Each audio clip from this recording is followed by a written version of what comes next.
Hey Google, time for Across the Pond. I understood. Time for Across the Pond. Is that right? Yes. Get ready for Across the Pond with Barry and Chad. Starting in 5, 4, 3, 2, 1. You're live. Pond, across the pond with Barry and Chad. Good morning, Barry. How are you doing today? You were complaining at having to turn a fan off, and I was just sighing, rolling my eyes at you, because outside of this window, which I luckily have a curtain blocking my view from, is just absolute misery.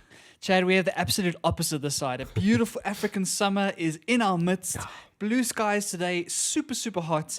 And for the sake of our listeners out there, we have to turn the fan off for the noise. But just know that I'm sacrificing all of that cool breeze, Chad.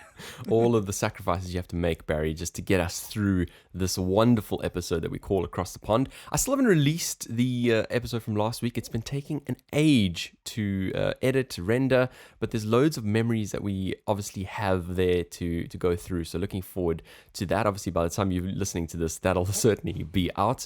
Barry, you went out yesterday, had a nice trip. We're looking at a dam that's covered by wonderful greenery. Yeah, Chad, went out to Hartbeespoort with my family. It was a beautiful day out. But like you say, on the dam, there's these hyacinth. I think that's the plant that's growing from the ground up into the surface of the water. And it's formed this complete like carpet of green across a lot of the dam. And it's actually not a good thing because I think it's really damaging the environment. And I don't know what they're going to do about it because this is so invasive and it grows so quickly that I don't know what they're going to do. It's completely green in a lot of the areas, which is a bit weird to see. It's just crazy. I know it was getting rampant at about the time that I was leaving, and at that stage already, it was too far gone. So devastating stuff for all of those who have ever been to Hartbeespoort Dam out in, we're not too far from Johannesburg, about an hour's drive out. I mean, all of those people who were enjoying water sports and rock diving and all that stuff, absolutely devastating, man. Yeah, definitely. Especially for those who have properties right on the water. That must be absolute. I mean, those properties are worth a lot of money. Yeah. And when you buy it, you assume you're going to have complete access to this water. And then these plants have just grown and grown and grown and kind of covered that whole shoreline. So it's a little bit worrying. I don't know what they're going to do about it. At some stage, they're going to have to try and do something. But if you try and kill those plants, you're going to kill everything in the dam with it. So it's a bit tough to know what to do there. Yeah, definitely is. Well, Barry, last week we missed out a heck of a lot of things that have been happening. Let's catch up. The week that was. We're talking the US election. Now, so many things to talk about in this election. Obviously, going into it, very, very mixed feelings coming from different polls. And obviously, when it comes to polls, the reliability of them is questionable. And obviously, we've seen that has actually happened. Leading into it, we saw the debates, we saw all of that kind of stuff, Barry. It's been quite a tumultuous year for the US. We're talking COVID, we're talking Black Lives Matter, we're talking all of this stuff. And obviously, this was quite an important election. Yeah, I think one of the most important ones in recent times, Chad, because America has never been more divided in our lifetimes, right? At the moment, there's this huge divisive rhetoric between the left and the right, and people really hate each other across that aisle, right? For the first time in a long time, America doesn't feel united. It doesn't feel like everyone's on the same page. And this election was kind of the culmination of all of this drama, the stress, and this worry that really happened. And the fact that it happened over a couple days just increased everyone's stress levels, right? Yeah. Because we had to wait and wait and wait and wait for results. And you saw lots and lots of back and forth between the two parties and the media going absolutely crazy. So I think for the last week, not only has America been thinking about this, but the whole world has been talking about it. It's a very, very important election and a very strange time to have it indeed in the middle of a pandemic. Yeah, absolutely. And I guess the reason for all of that delay that we had and the cliffhanger, the ongoing cliffhanger, when are we going to get a state that will swing the actual outcome of the vote? Because we're talking about the electoral college votes here. Obviously, there is the Senate vote as well. And I guess the main reason for us having that ongoing cliffhanger was all of these postal votes, which for the first time showed up in massive numbers, and that's understandable. Yeah, definitely. I think for everyone who's serious about this pandemic and doesn't want to stand in long lines and gather with lots of people, the mail-in ballots were very, very important. And so we saw millions and millions and millions of people mailing in their votes as opposed to standing at the polls. And what made it so bizarre, Chad, was, of course, the Republicans and Trump were very much against the mail-in ballots right from the start because they knew that their supporters are much more likely to go and vote in person, whereas the Democrats and Biden supporters were much more happy to vote by mail-in ballot because they tend to take COVID a little bit more seriously than the Republicans do. And so you had this mismatch between, on the day of the election, people standing in lines, Trump was leading in all of these major states, and it looked like he was on for a landslide. But what they failed to account for, what they didn't realize, was that the majority of the mail-in ballots were going to be cast for Biden. And so as the days went on, we watched as the numbers slowly crept up, and Biden slowly crept up to Trump's numbers, eventually overtaking him in a number of key states in a way that's been very bizarre over a 3 or 4 day period. And that has caused all this chaos because there's all these allegations now that there's large spread voter fraud, large spread mail voter fraud, and that's what Trump is kind of banging the drum about, trying to fight the fact that he's lost this election. Well, let's talk about that press conference, Barry. So that was, I guess, on the first day, really, where as soon as he realized that there was this potential and it actually had become a real potential, they started doing their calculations, obviously, within the party. And he came out, basically called the election, said that he had won it, and outright basically said there has been a fraud that's occurred and no evidence still has been presented to date. But that was just such a bizarre press conference. I don't think you or I will ever see anything like that in our lifetimes from a president ever again. Especially the president of the United States, Chad. Like that kind of speech, if there was coming out of the mouth of a dictator in the Middle East or in Africa or any of those sort of countries, it would kind of be explainable because that's the kind of way that democracy works in some of the places where things aren't working the way they should. The fact that the US democracy, the sitting president of the US, came out to make a speech like that is just absolutely insane. And it's par for the course for 2020. Like it was almost one of those things that 2020 just pulls all these crazy pieces out every single time. And watching that speech, Chad, really made me worry about the state of American democracy. And I think for a lot of Americans, they felt the same way, is that when your sitting president is criticizing the whole way the vote is being done, I mean, it's tantamount to a coup. It's tantamount to like kind of threatening these sorts of things. And I think for the Republican Party to see their leader go and do that, I think has been very, very difficult. Like, do you stick by him? Do you kind of try and kick him out the way and kind of hold to your principles? And you watch the media try and figure out how do you report on a story like that? Where in any other country in the world, you would say, oh, that's a terrible mark on democracy. In the US, it simply shouldn't happen. And the fact that it did just shows how bizarre of a President Trump has actually been. Yeah, well, let's talk about their supporters, because I saw a number of interviews with supporters who are obviously still out there on the streets protesting, doing all their thing. And for me, they have completely 100% taken his side. There is this blind conviction in their eyes. And even though there is no evidence so far that's been presented, obviously if there was, more of a discussion to be had, but just to see these people have this blind conviction for their kind of cult-like leader was quite interesting for me to see. Definitely. I mean, I was doing this little jump. I was jumping between CNN and, say, a right-wing media and seeing how they report on the same stuff. And it's two different universes, Chad. Okay. We've chatted a lot in the past about how social media is dividing us into these echo chambers that kind of feed us only the information that we agree with. And that is to be seen in stark clarity in this election, because those people are living in a different universe. In their world, it is absolutely obvious that election fraud has happened and that the Democrats have stolen this election. And so they feel so passionately about this. They want to put things right. And they believe in democracy and they think they've been kind of hoodwinked. Yeah. And the crazy thing is that there's no evidence to back that up. But in those kind of echo chambers, that's exactly the rhetoric that you hear. And that's why you see these mass protests, thousands and thousands of people gathering in cities around the US in the middle of a pandemic to protest this election fraud that we haven't seen any evidence of. Yeah. We have to remember that over 70 million people voted for this guy. Yep. It's not like it was it wasn't a landslide. It was a close election. Yep. And over 70 million Americans believe in this guy and, like you say, are loyal to a fault, which is a bit crazy. Yeah, it really, really is. And I mean, just even to look at the record number of voters that turned out in total, I certainly think is something to be noticed. And just in terms of that coverage that you're talking about, Barry, how these media agencies actually decide to portray these events.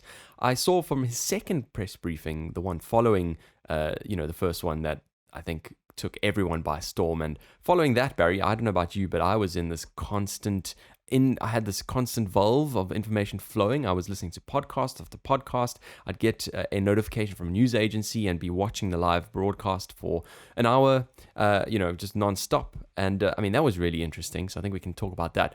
But just in terms of that second press briefing, Barry, some of these news agencies actually stopped the live broadcast straight away, which again is unprecedented. That to me was the most interesting part of this whole thing, Chad, and specifically when Fox News did it. So for those who don't know, Trump is a huge Fox News fan, and he's been tweeting them for the whole 4 years of his presidency, and they've been very loyal and supportive of Trump throughout the whole thing. And so Trump has kind of picked them as his major news source, and you see that all of his news comes from Fox News. Right. So for them to, in the middle of a Trump speech, make the call to say, listen, there is no evidence of this fraud that he's talking about, and it would be a public disservice to let him continue to speak on the air and pull that off the air. That to me was a monumental moment, because if anyone's going to do it, so like if Fox News does it, something is seriously, seriously wrong. Chad, it's hard to believe that the US media are pulling live footage of their leader speaking off the air. That to me is like you said, unprecedented, and it points to how divisive this man actually is, and how weird this whole media landscape is right now. Yeah, it really is very strange, Barry. So just in terms of the, the swirl of it all and getting carried away ourselves in this news cycle, I felt something very similar at the beginning of the COVID outbreak. And somehow, although we're in our second peaks, at the moment, I don't find myself binge watching news releases and digging through articles as much as I did at the beginning of the outbreak of COVID when it started affecting us in a profound way. Did you find this happen to you as well with this US election? Definitely I did. I got caught up in everything about it, and I was watching way more than I should be, to the point that I kind of found it amusing, because I don't know about you, Chad, but I'd watch for an hour or two and watch these guys with these big maps on these touchscreen systems, and there'd be no news for like 2 hours, but they had to put something on the air. And so there would just be these guys pushing on things and talking about numbers and trying to make like news out of it.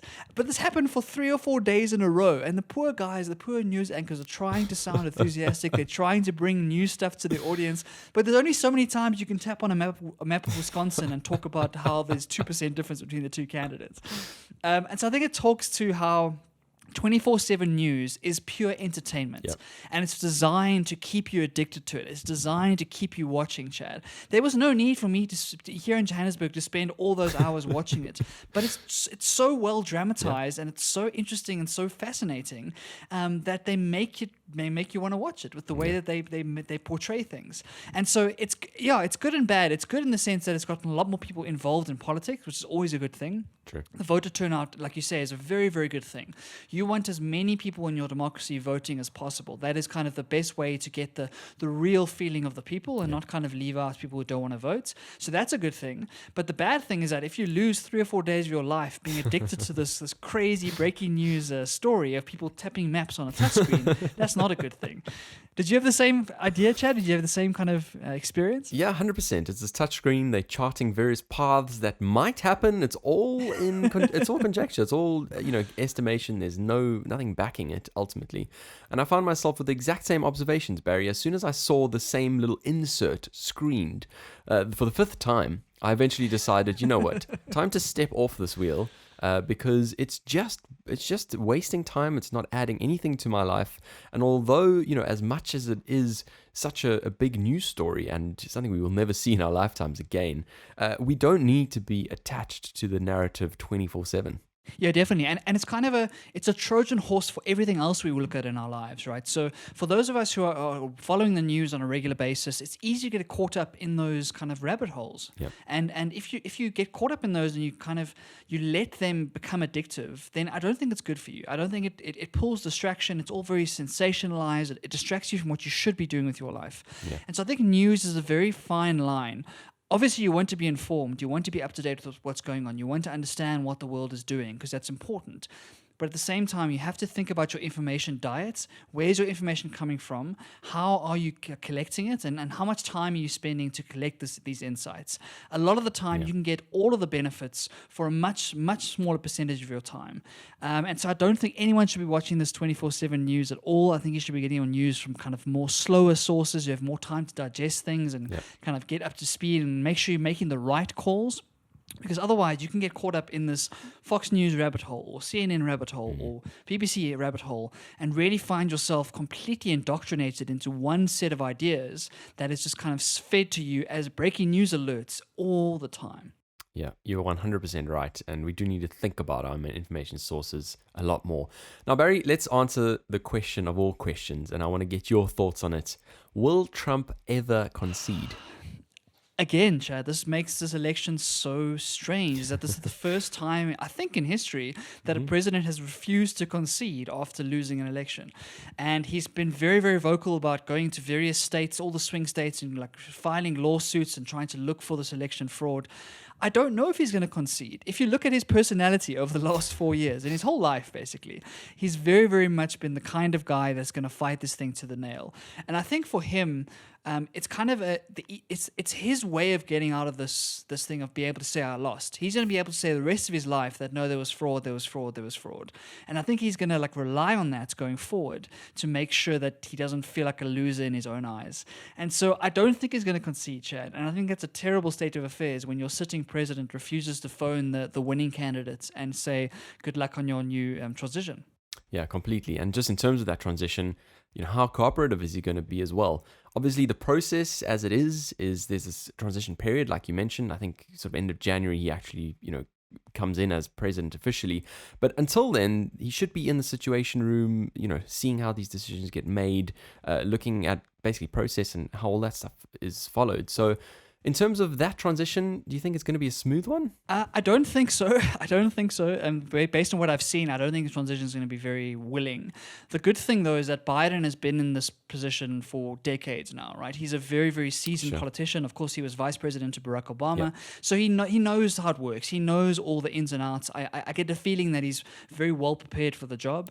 And so luckily, that's the case. If you had someone who's coming in who was a new politician and hadn't been in the White House before and hadn't been involved in all of those things before, then it'll be a different story. So I think the US are a little bit lucky in that sense that Joe Biden is so experienced. But at the same time, you really want the two guys to work together to make sure there is a smooth transition of power because it's such an important role to play. The President of the United States is a crucial, crucial role for the whole world. And so you kind of want to see the transition happen in a way that can really celebrate the power of American democracy. And I just don't think we're going to see that. Yeah, really fascinating. Obviously, we're going to wait and see what actually happens. But it's fascinating. It really is. Barry, I'm just going to quickly take a little detour here. Keep on topic slightly, but we're going to lighten things up a little bit. Have you watched a series called New Girl? I have. I love New Girl. Nice. I was watching an episode last night, and essentially they were at a wedding and looking at strategies of how to pick up a date at a wedding. And they were talking about the one strategy, which is, wherever the night goes, you obviously pick your target. And whatever you do, just be there. Be there, be there, be there. And Winston came on afterwards and he was like, yeah, this move is called the Joe Biden, which I thought was quite funny. I love that. The power of showing up, Chad. We always say 90% of it is showing up. And Joe Biden has been showing up his entire political career. Yeah. It's crazy to me, Chad. Like, even though I'm very glad Trump is going to be out of office, like I think he's a horrible human being and I'm very glad we've got somebody else. But we can't forget the fact that the US have elected a 77-year-old grandpa, right? We can't ignore that fact. And Joe Biden is not perfect by any stretch of the imagination. There are a lot of problems there. So it's very much the lesser of two evils. And so that's a great little metaphor there for how long he's been around this kind of world. And the fact that he's now going to be president at 77 years old is crazy. Yeah, and we've got Barack Obama's memoir, which is going to be coming out in the next couple of weeks, I think. It's a 2-part series. So I'm pretty sure we're going to see a tiny little bit more of a glimpse into this character that is Joe Biden through his presidency and how much he actually helped Barack Obama. We know they were quite close as well. Yeah, definitely. I think they were very, very good friends and they really respected each other a lot. And so I'm looking forward to that memoir like you are. I think he's an amazing writer and speaker. So I know it's going to be a great book no matter what. But I think where the people are worried about Biden is his mental capacity. We've seen lots of instances on live TV over the last couple of months over the election campaign where he seems to lose his train of thought or he seems to kind of not be 100% there or not be as sharp as he once was in his younger days. And so the biggest concern about Biden, I think, is that mental capacity, is he sharp enough? Is he fit enough and strong enough mentally and physically to take on this job? we've seen, if you go and look at photos of people, what they look like before the presidency versus after the presidency, it is absolutely insane to see the amount of stress you go under in those 4 or 8 years. Yeah. And I think that for Biden, that's going to be the biggest challenge. Trump seems to be like really on top of his game mentally and physically. He seems to be sharp. And throughout this whole election campaign, he hasn't showed signs of his age, whereas Biden has. And so the biggest concern, I think, is that sharpness. And so while Joe Biden seems to be a decent choice, at least according to the Democrats, it's whether he can actually survive the 4 years or 8 years even, and still be as sharp as you need to be to make all those tough decisions. Yeah, definitely. I think there's going to be some tough decisions to be made. And let's just talk about the ones that affect us in the short term, Barry. So we're talking about the Paris Climate Accord, which I think the week of the election was the kind of official date that the US would leave this accord. And Biden has really gone forward, been quite firm about the fact that they will be joining this accord again. Yeah, definitely. He tweeted out even before the election was over that if he won, he was going to go straight back into the accord. Yep. And I think it's a really good thing for the world. I think it's really important that the US is in that climate accord, as they are one of the biggest polluters and one of the biggest economies around the world. Yeah. So it's very, very important he gets back in there. I think that leaving it was a terrible mistake, and it was one that everyone is still scratching their heads today. Like, why the hell would you leave that thing when sustainability and global warming is such a big deal right now? And so I think that's a really good thing to see. And hopefully it's also just the start of many things as the Democrats start to take control potentially and start to move towards more sustainable future. We know that Trump and his administration have been very, very skeptical of global warming, I'll say it like that, and they haven't really made the kind of decisions you would hope for from a ginormous superpower like the US. And so hopefully Joe Biden will be able to get the bipartisan support he needs to get through not only the climate accord, but many other more sustainable bills and processes going forward so that the US can lead the world when it comes to climate change. Yeah, and I guess the hurdle that he's going to reach is looking at the actual results for the Senate. So although he is in the White House, the Senate is still a majority Republican. Do you think that's going to cause him any issues or big hurdles in the future? It's definitely going to make it more difficult. As with all of these things take time, and you have to get support from both parties at the end of the day. And that's it's a pro and a con of the American democracy and their system, right? The way that it works and the checks and balances means that you don't have a dictator running away with all the power. And so it actually makes a lot of sense, but it does slow down decision making in some cases. And this is going to be one of those. So whether he's charismatic enough and whether he can find the support that he needs to make it happen, I don't know. It's certainly not going to be an easy task. But at least you've got a leader who's actually pushing for that agenda, and hopefully that pushes things in the right direction. Yeah, and I guess one of the other short-term pushes he's going to have is on the COVID response in the US. The numbers we've been seeing out of the US have been just crazy. Barry, you said he's already set up a task force and is looking to tackle this hands-on. Yeah, I mean, one of his major campaign strategies was just to rail on how bad Trump had handled this whole pandemic, right? Yep. And so now that if he's going to go into power, that's going to be a key part of his administration. He has already announced, I think it's a 12-person task force to kind of head up this effort and kind of try and turn this around. Like you say, the numbers in the US are terrifying. Yeah. The growth there is really, really scary, and we haven't seen any kind of talk of how what the plan is going to be to fix that. And so Biden's coming in and trying to put that plan in place. I think he puts himself in a difficult position because to say that you're going to come in and solve a pandemic is very, very difficult to do. No matter how good your intentions are, it's a very, very difficult problem to control, especially when you've got 51 different states, all with different rules and different thinking and different politics around this virus. And so I think he set some high expectations for what he's going to do with this virus, and we'll have to wait and see as whether he can live up to it or not. But he's certainly going to give it his best attempt. Absolutely. Well, let's see what he does when he does come in office officially. Okay, Barry, so talking about COVID response, the natural chain of progression is basically what we've been looking for a long time. The key to get us out of this mess, and that is a vaccine that we can roll out on scale, get our lives back to normal, get the fatality rates down from this thing that is COVID. And this past week, obviously, we've been talking quite a bit about the various candidates. Every country's got their own one going on. They're in various states of trials. But this past week, we saw some really, really positive news coming through from Pfizer and BioNTech. Yeah, very, very exciting news. They've been obviously doing clinical trials on their vaccines for a couple of months now, and they finally released results showing that their vaccine seems to be more than 90% effective, which is an amazing number to think about. And basically what that means is that they think that over 90% of the people who get given the vaccine will develop the antibodies necessary to fight the virus. And if that is the case, and if that proves to be the case as it starts to go into mass production, that is very, very good news, both for the US, but also for the world, because it kind of points to the fact that there is a light at the end of the tunnel, and all the other vaccine guys that are doing similar kind of methodologies to Pfizer will hopefully see similar results if that's the case. And so, yeah, it's very, very exciting, Chad. Of course, it's still early days, but it is one of those like good points of news that really shows that maybe we've got a way to fight this thing. Absolutely. And this is a experimental approach, I believe. So this is a different approach to the one that's been followed by a lot of the other trials and candidates that are out there. And I was reading an article yesterday about basically one of the ladies who pioneered the research based out of Hungary. And, she had been fired from posts before. People thought she was crazy. And ultimately, here we are. And, the first route to market kind of thing. The first vaccine that looks like it's going to be the one. Yeah, definitely. As far as I understand, it attacks what's called a spike protein. And I don't know enough about medical stuff to be able to know what that is. But like you say, it is a little bit of a counterintuitive choice as opposed to some of the other vaccines around the world. But if it does show this kind of efficacy, you can't argue with the results. And so it's one of those things where this is one of the benefits of having lots of people around the world trialing all sorts of different ways to do it and trying to find that magic bullet, that magic key that's going to unlock this virus for us. Of course, this is not the end of the story. There's still lots of other strains that are developing alongside the virus, but at least it points to a methodology that might have some promise. Yep. And as we start to roll this out and see if it actually makes this effect that we think it's going to make, it could change this whole landscape about COVID and put us in a much better position going into 2021.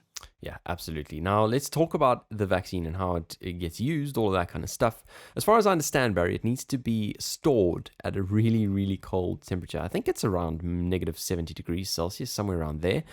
So it needs to be stored and obviously transported at these kinds of temperatures, which is not an easy thing to do necessarily. Yeah, it's really not. It's going to be a real challenge logistically to try and figure out how we're going to distribute this virus all across the world. Of course, major cities who have the infrastructure will be able to figure out how to get that cold storage working and make sure that happens.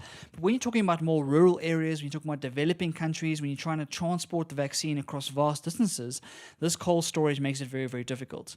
And so I think there's still a lot of work to do here to figure out what is the production mechanism, where these things are going to be produced, and how are you going to transport them to where they're needed most. That is going to be a whole nother logistical nightmare.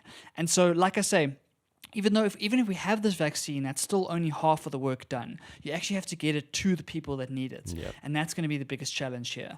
And so I think a lot of people are working right now on how are you going to get this cold storage right? How are you going to get it into those rural areas and developing countries specifically? Yep. And we have to wait and see as to any innovation in that space. And hopefully that pushes forward the way that these vaccines are transported and the way that they're stored when they get to where they're going. Getting it to the people who need it. Now, one of the good things to achieve that, Barry, is actually having an order, having some skin in the game, having an order. And the UK have secured 40 million doses of this vaccine. Obviously, it's a 2-dose vaccine, so every single person requires 2, I believe, a month apart. And so they've got that order in now. We're not sure exactly, I suppose, when they're going to come through, all of that kind of stuff. But again, we got kind of politics around the world now deciding who gets which dose as these things are produced. Yeah, it's such an interesting dilemma now because you don't have infinite supply just yet. You've still got a kind of constricted supply. So the question is who, like you say, who gets it first? Do you give it to old people first? Do you give it to hospitalized patients first? Do you give it to the young people so they can go back to work and open the economies up? There's a whole lot of ethical dilemmas here. So how do you triage these things? Is it a random thing? Is it who can pay for it? There's a whole bunch of different dilemmas here. For me, as someone who's interested in philosophy and interested in game theory and economics, this is a fascinating problem to try and get your head around. Definitely. And it's going to be interesting to see like how different countries deal with it and like how you get that right. And especially when you get your case, maybe imagine, Chad, you've got a situation when you've got like 30 or 40% of the population that's vaccinated. How do you act in public? Do those people, are they allowed to not wear masks? Are they allowed to go back to normal, whereas the people aren't vaccinated don't? Are you going to get a wristband or some sort of passport to prove that you've been vaccinated? All of these things are going to come into play in the next couple of months, and it's really going to put a strain on our kind of interpersonal relationships, especially if I'm vaccinated and you're not, Chad, for example. Well, this reminds me of the trailer we spoke about last week, Barry, where there's a very, very crazy scene. There's gunmen, and they're about to shoot the guy, and he reaches out and says, "I've got my band, which kind of reminds me of that type of trailer. Yeah, definitely, and hopefully it's not the world we're going to where people have got guns on us, Chad. But the same sort of thing, right? Is that when you have that vaccine, does that make you immune completely? We don't know yet. Yeah. Does it make you completely able to go back to normal life? We'll have to wait and see. Yeah, we will definitely have to wait and see. Now, Barry, you guys had another family meeting last week, and it was actually called that by Cyril. He recognized it as such. How did that go? Oh, Chad, it was my favorite family meeting so far, because in the first two sentences, he literally said, we haven't had a national family meeting in a while, and so let's sit down and let's chat. And it was a very positive family meeting, just talking about how well we've done as a country and how our cases are looking really stable, but also a little bit of caution, talking about we're going to the festive period where a lot of South Africa goes down to the coast, and so we see lots and lots of transport across borders. And so he just kind of called for caution there, and people, don't be stupid. Like, just like, relax, enjoy your festive period, but let's not do anything silly to get our cases back to where they were previously. But the most exciting thing for me is that he talked about a manufacturing company in PE, in Port Elizabeth, who have been given the mandate to start producing some of this Pfizer vaccine. And so hopefully there's going to be a lot of economic activity coming out of that, and of course, and try and produce millions and millions of doses of the vaccine for all around the world. But hopefully, as South Africans, we get a piece of that action as well. And so still lots of news to wait on that regard. But if that is the case, and if they do win that order and they get all that right, then hopefully we'll have a vaccine producer right in our hometown, which is really, really cool. Yeah, that's really interesting to me, because Port Elizabeth for the last sort of decade has become this destination for even car manufacturers to set up plants to sort of assemble these cars instead of importing, fully assembled vehicles across the Atlantic kind of thing. And so they're kind of applying that business model in the same sort of way with this vaccine, which I think is really a great approach. Yeah, definitely. It's what Port Elizabeth has done to stay relevant, right, over the last kind of few decades, is specializing themselves into a manufacturing hub. Yep. And like you say, the car manufacturers, all of the big guys are there. Volvo, BMW, all of the big names you can think of have a plant in Port Elizabeth. And that plant services a lot of the rest of the world. And so this is a great example of like applying that knowledge and that learning and that labor force to a different kind of manufacturing and really pulling that into South Africa. So that's very, very exciting for Port Elizabeth, but also for South Africa. It feels really good to know that we can have a part of this kind of this process, this healing process, hopefully, of producing these vaccines, and that we're going to have a production facility very close to us, which is quite cool. Yeah, that really is quite something, Barry. So the next thing, I suppose, is how people react to this news. We saw straight away, literally the same day that this news release came out, Boris came through in 10 Downing Street and held out a briefing to say, yes, over the hills, the troops are coming, we can see them running, but there's a lot of things that still need to happen. We had all these various analogies about a train that's rocking up to the station. It needs to be cleared through security before people can disembark, all of these kind of analogies in that particular briefing. And obviously that was there for one reason, so that we don't get carried away because of the fact that there's help on its way, because we still at the moment are in a point where we've got this uncontrollable peak and it's still coming. This vaccine is not going to change that. Yeah, there's a huge danger here of complacency, because if you hear that news of 90% and you can kind of be justified almost in a way of thinking, okay, I can go back to normal life because I'll be fine, I'll figure it out, the vaccine will come. And that's the wrong way to do it. It really is not a good idea, because this vaccine is still far away. We don't know exactly when it's going to be mass available. We don't know when you as an individual are going to be able to get it, even if you have millions of orders in your country, wherever you are around the world. And so there's a danger here of people getting complacent and kind of going back to normal life and partying and traveling and gathering in mass groups and all that sort of thing before the vaccine is really ready. And so I was reading an economist called Tyler Cowen, who's one of my favorite writers, who was writing in Bloomberg, talking about this idea and talking about how the logical thing is actually just to wait, is to say, cool, let me postpone my holiday for a few months. Maybe in a few months my holiday will be perfectly safe because the vaccine is on the way. That's kind of the logical thing to do. Instead of going out and going crazy, kind of hunker down for a little bit. So the light's at the end of the tunnel. We know this is kind of going to come to an end. So hold on, keep yourself safe, and make sure that you wait until that vaccine is here. But unfortunately, I don't think a lot of people are going to do that. I mean, Chad, we were talking offline about how in London you feel like a lot of people are not listening to the lockdown regulations. And I think it's going to be the case around the world. As this vaccine news starts to perpetuate kind of society, I worry about people getting complacent and going back to normal life before it's actually justified. Yeah, 100%. A call for caution, a call for calm. Let's not get ahead of ourselves. One step after the other. Let's then move on, Barry, to the next segment. Stuff I found interesting. So, Chad, last weekend I was playing hockey, and about 3 minutes in, I reached to make a tackle and felt my hamstring basically destroy itself, right? I pulled it completely, I hobbled off to the side of the field, didn't play the rest of the game, kind of limped my way home, limped up the stairs to my apartment, and lay down on the couch, and I didn't move the rest of the day because I couldn't. I was in so much pain. Barry, you missed a key detail there. You were playing with a South African elite. Yes, the guy I was chasing was a guy by the name of Julian Hykes, who is South Africa's top goal scorer of all time. And so we were playing against the South African Masters side, which is a South African side that's over 35 years old. Okay. So a really good game, and I was really enjoying the 3 minutes that I played before I got injured. But I pulled my hamstring, kind of came off, got home, lay on the couch, and basically just lay on that couch the whole day because I couldn't move. I was in so much pain. The only time I moved was to get my Uber Eats delivery when my dinner arrived. But other than that, I stayed on that couch. And the only good thing that came out of that whole experience was that I just binge watched a whole Netflix series in one sitting. Wow. And it was a series called The Queen's Gambit, which is a 7-part mini-series that I found absolutely fascinating, and that's why I wanted to chat about it. I don't know if you heard about it, Chad. Have you heard about the story? Have you heard any reviews of it or anything? So I've seen how much you enjoyed it based on your Instagram postings, and I think following that, my fiance got a bit of inspiration and has been playing on in the background, and I think she's really been enjoying it. But nothing else more than that, Barry. So talk me through it. Yes, definitely. It is a weird kind of concept because it's a show about chess, Chad, which normally wouldn't be seen as a very dramatic Netflix type show, right? Chess is known as a more solemn, a more calm game that's played by people in school and then old people. That's kind of the feeling around the world. And that's just simply not the case anymore. Like, luckily enough, chess has really had a renaissance in the last couple of years because of things like Twitch and things like streaming, where you can go and watch the best chess players in the world play online live. And so that's kind of where the chess world has gone, away from people sitting in an auditorium playing real like chess with wooden pieces to lots and lots of live stream chess. So chess has had a bit of a renaissance, but it's difficult to make a show about it. So when I heard about the show, I was like, "Ooh, how are they gonna make a chess show really exciting?" And the way they did it, Chad, was by choosing a female protagonist.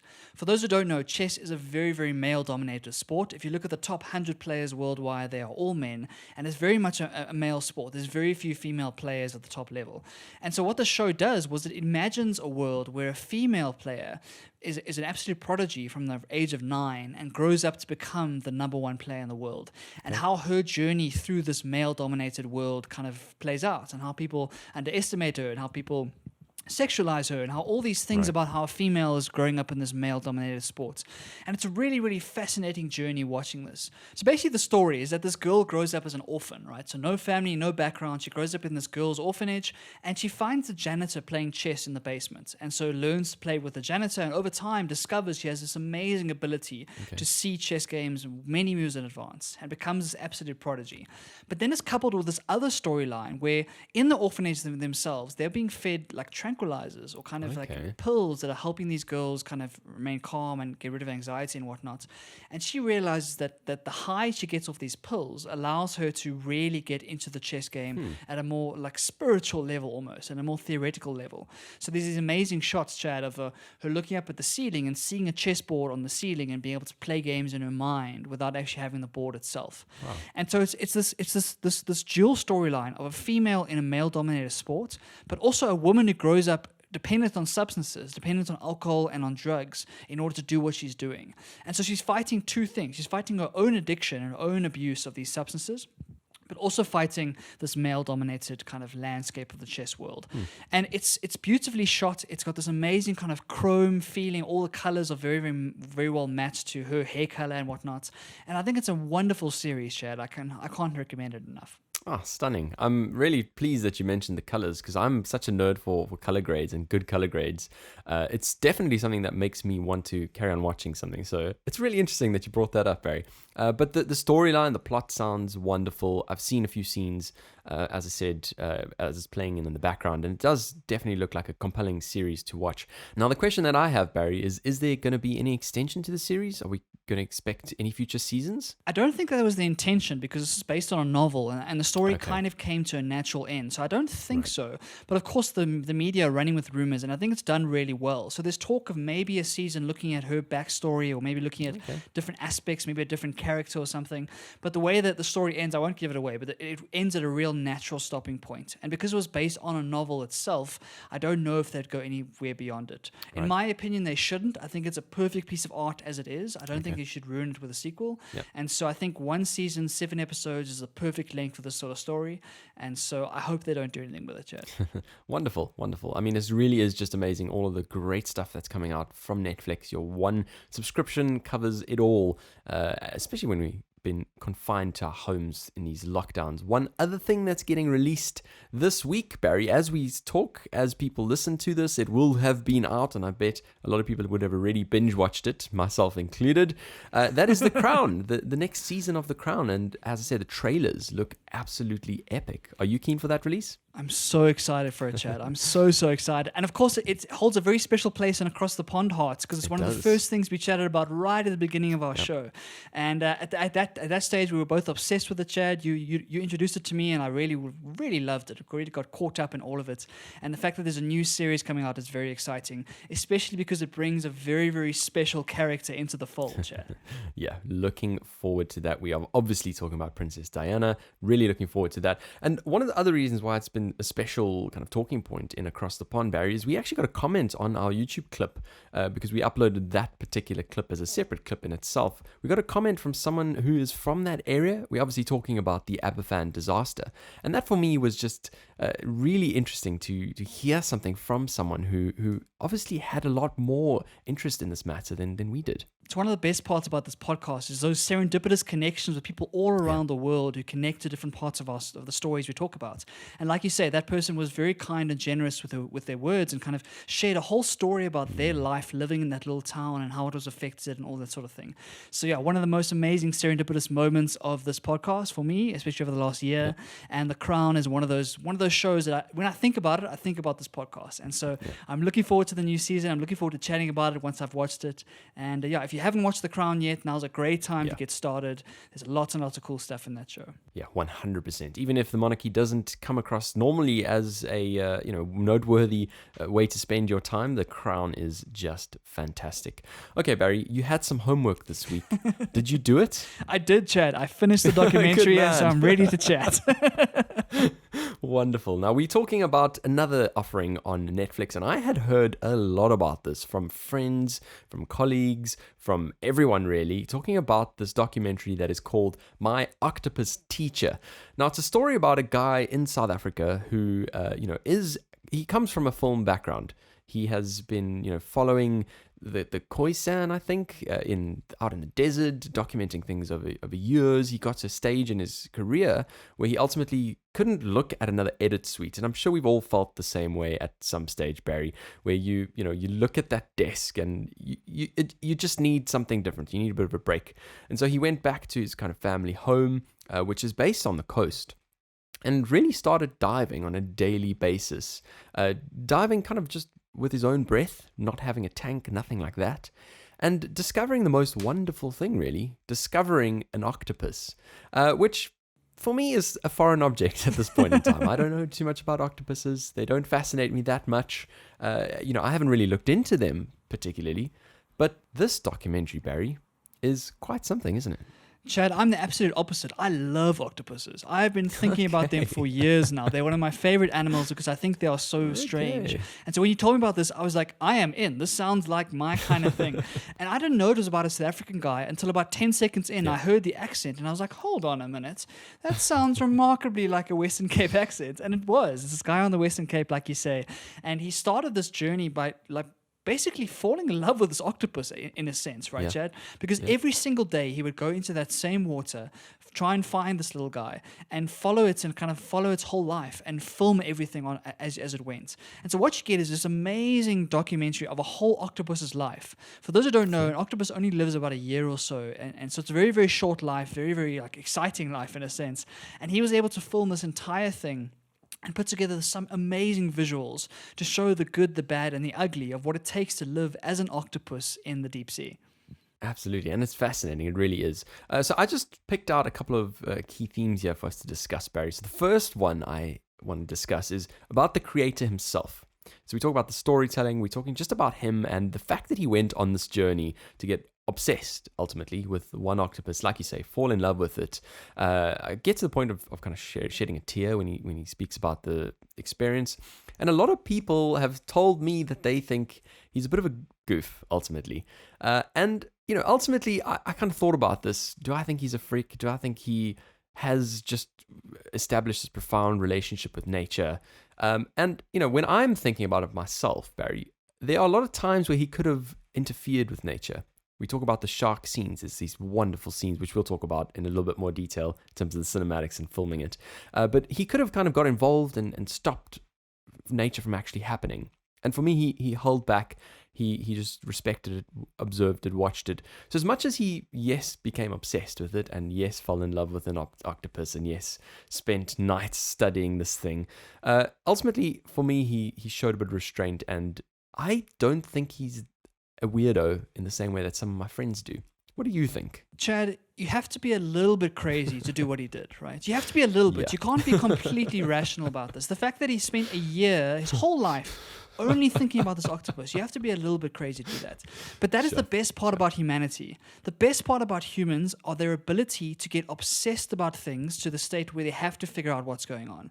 You can think about any field you can imagine. There are people that are obsessed with that thing, and those are the people who change the world. The people who change the world are the ones who are obsessed with one thing, and they become absolutely crazy about it. And so the fact that this guy did it about an octopus that he found in the ocean, it just shows how humanity has such wide interests and can be completely different. We have our obsessions, Chad. We have things that we obsess about to the extent where other people might look at us and be like, that's a bit strange, right? And so, of course, he's a strange guy because you have to be in order to make this sort of documentary. Yeah. But I'm so grateful that he did because he shows you a life, it shows you a world, an ecosystem that we would never have come across, Chad. We would never have seen that kind of footage if he wasn't able to go and do that on a daily basis. And so, yes, I agree that he's not your normal like suit and tie kind of person. But the fact that he did this really kind of shows the diversity of the world, but also in humanity and what makes us tick.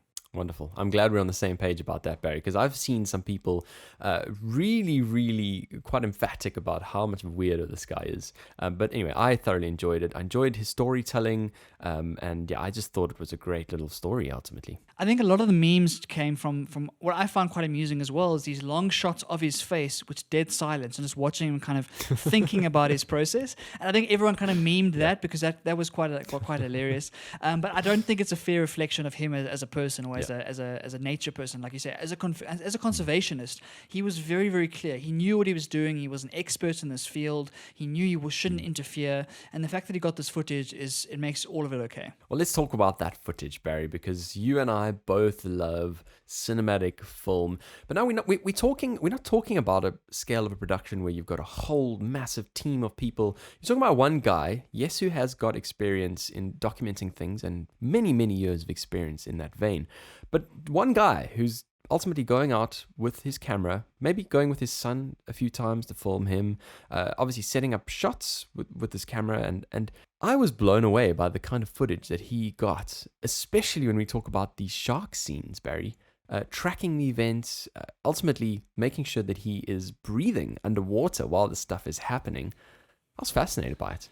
Chad, I wanted to ask you how the hell he did it because I can't figure it out. I don't know how you do it without a scuba tank, right? So for those who don't know, he didn't have oxygen. He was diving in, holding his breath for as many minutes as he could, and then going up to get breath again. And so he was holding a camera, swimming, chasing this octopus, and getting the shots while holding his breath and kind of maintaining some sort of stability.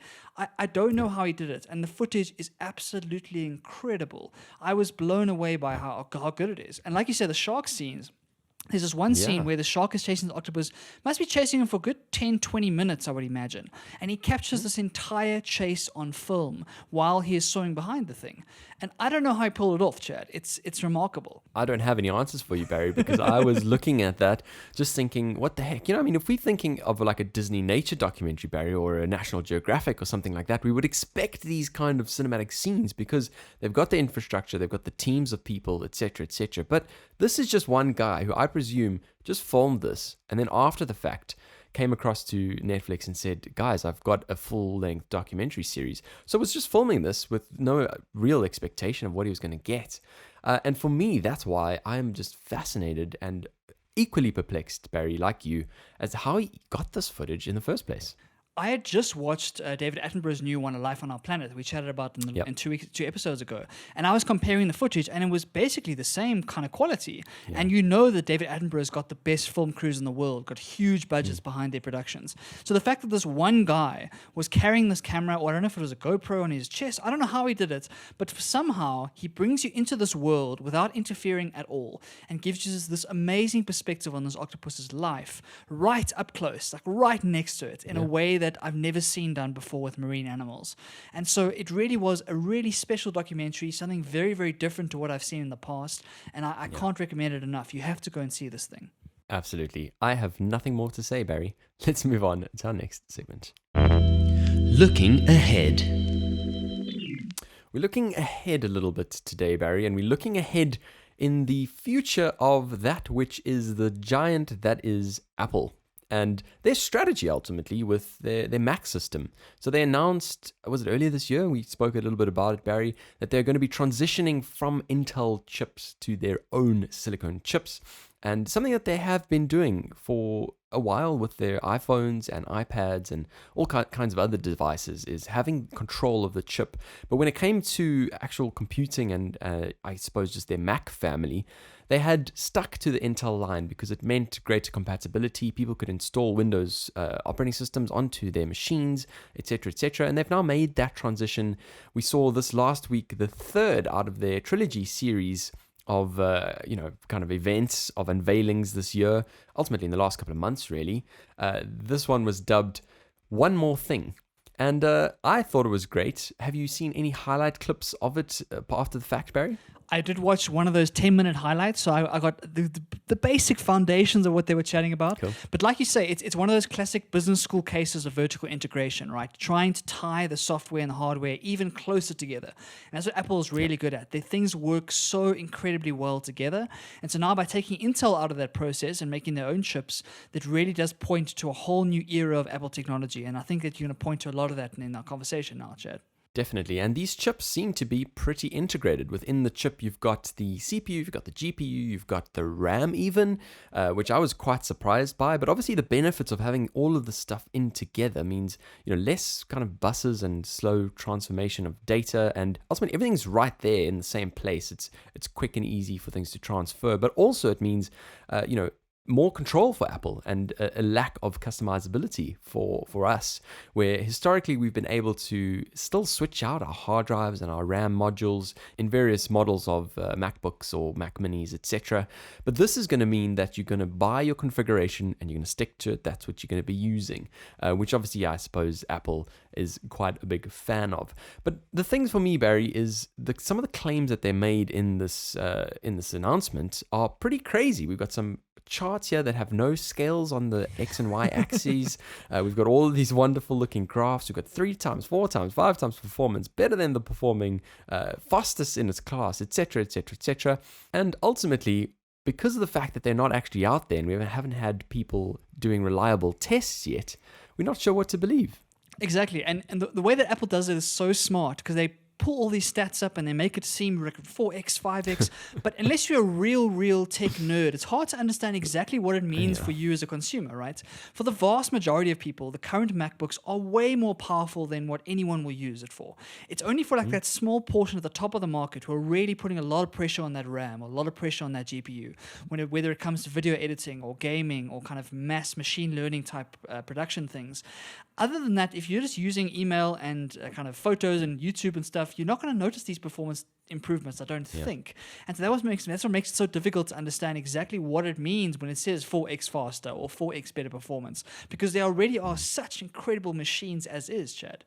Yeah, it really is fascinating. I suppose they did give a few little practical examples. So in your case, Barry, as you're using the MacBook Air, Intel-based MacBook Air, on this new MacBook Air, you'll be able to edit video with a few tracks of 4K ProRes footage running without even missing a frame. Now, I know you've been editing video before once or twice, and I mean, you can talk to some of the challenges that you have when your hardware doesn't quite keep up. Chad, I think it's the number one thing that's been standing in the way of me making more videos is just how much my computer struggles to handle like real high quality footage. And so that's really exciting if that's the case, because that can open up a whole new market of video creators.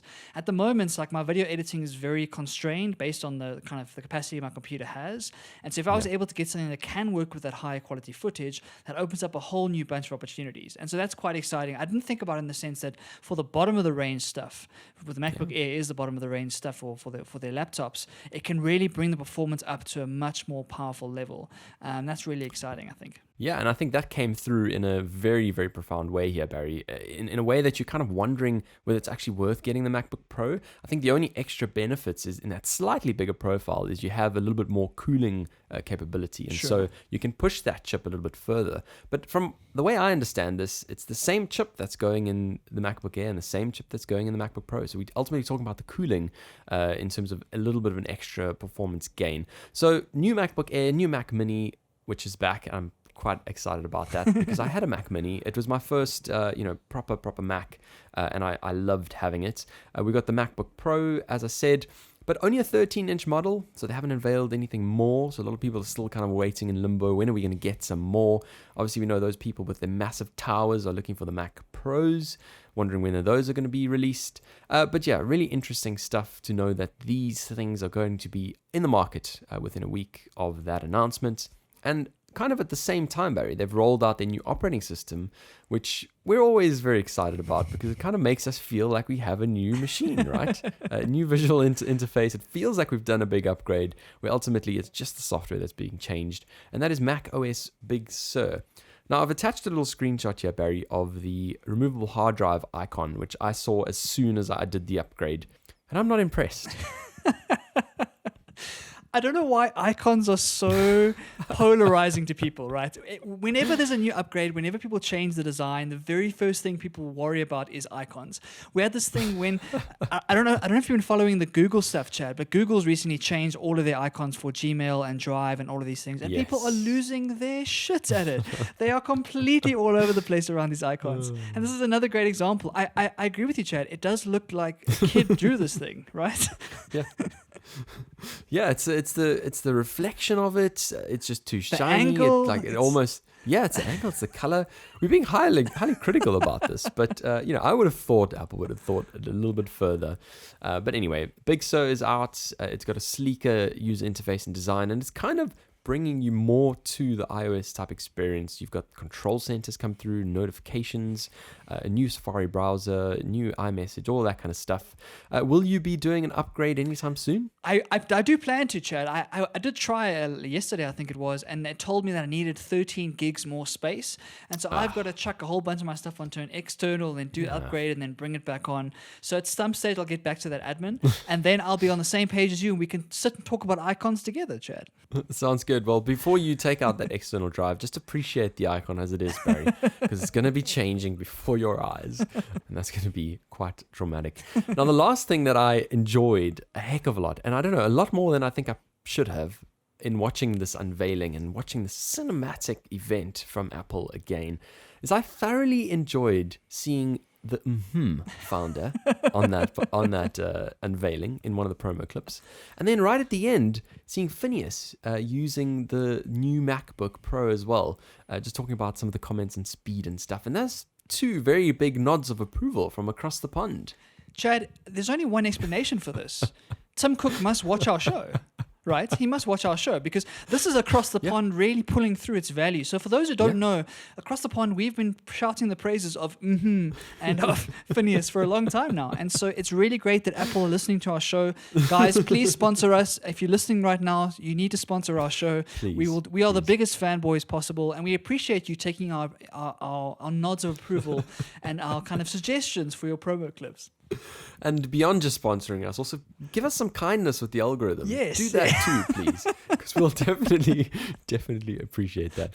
Barry, it's been a wacky hour. We've thoroughly enjoyed speaking very passionately, but we've reached the end yet again. Yet another episode is in the can, Chad. And as always, it's a lot of fun. I really look forward to these recording sessions. And I hope that if you're listening or watching right now, that you enjoy consuming this content and that you are really enjoying the kind of stuff we bring to the show. Absolutely. And if you know anyone who would potentially even enjoy this podcast, please do introduce us to them, and we'll be really grateful for that. Thanks again for taking a listen. We'll be back next week. Pond across the pond with Barry and Chad.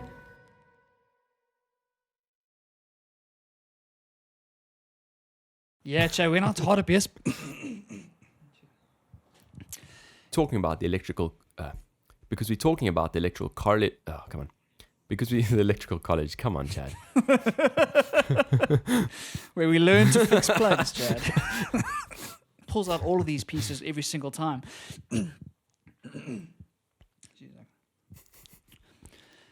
I think he puts himself in a difficult position because so from us, all of that stuff. From our, come on, all of that stuff. and for me as a Used cars across the. Oh man, come on, Chad. Okay, sorry, Atlantic. man. Okay, our manufacturers have set up. Oh, Chad. It's a good point. It's a really good point. You've got. I don't know why I can't just get there. Okay, final time. And it kind of services a lot of Africa and a lot of the and discovers this amazing kind of can't speak. And she discovers this amazing ability to play chess, and this is then capitalized by the fact that they're betting.